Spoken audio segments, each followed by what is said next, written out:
Member for Melbourne. Thank you, Deputy Speaker. Yesterday I had the privilege of attending here in Parliament House a gathering of some of this country's leading scientists and researchers. The parliamentary government budget cuts to parliamentary screening procedures must have kicked in, because I'm sure there's no way the Abbott government would have let so many qualified scientists and researchers into the building knowingly. But they were there to launch this very important book, Science Matters: How We Will Address the Challenges of Australia's Future. The leading scientists and researchers of our country made a very clear and compelling case that it is central to Australia's future economic prosperity that we continue to invest in science and research. That's something that I, as the member for Melbourne and the Greens spokesperson on science and research, am acutely aware of. Since 2009, Mr Deputy Speaker, Australia makes more every year exporting health and medical related products than we do exporting cars. But you wouldn't know it. Every time the car industry gets in trouble, it's front-page news, and yet successive governments think nothing of taking the axe to the health and medical research budget every time they want to balance the books. But it is more than about simply economic benefits to the country.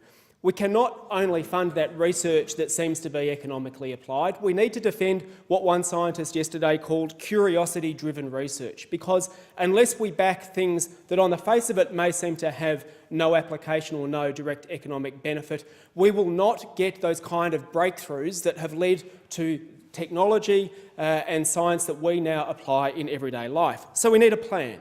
We need a plan in this country to do what President Obama has done and say we're going to spend 3% of our GDP on science and research and development.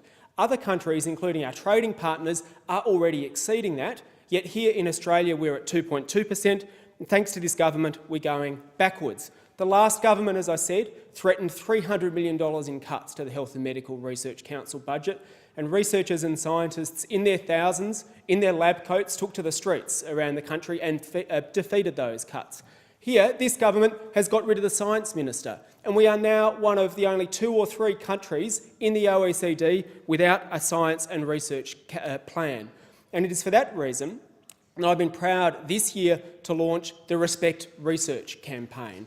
We need, as a country, to make a clear decision that we will back research and science so that this country has an industry when the rest of the world tells us to stop digging, and so that all of those people who are engaged in curiosity-driven research, all of those people who are working out the next cure for cancer, know that they have certainty beyond the vicissitudes of the 3-year political cycle, and that they won't be subject to the budget axe every time government needs to try and balance the book. So I urge people to get involved in respectresearch.com.au.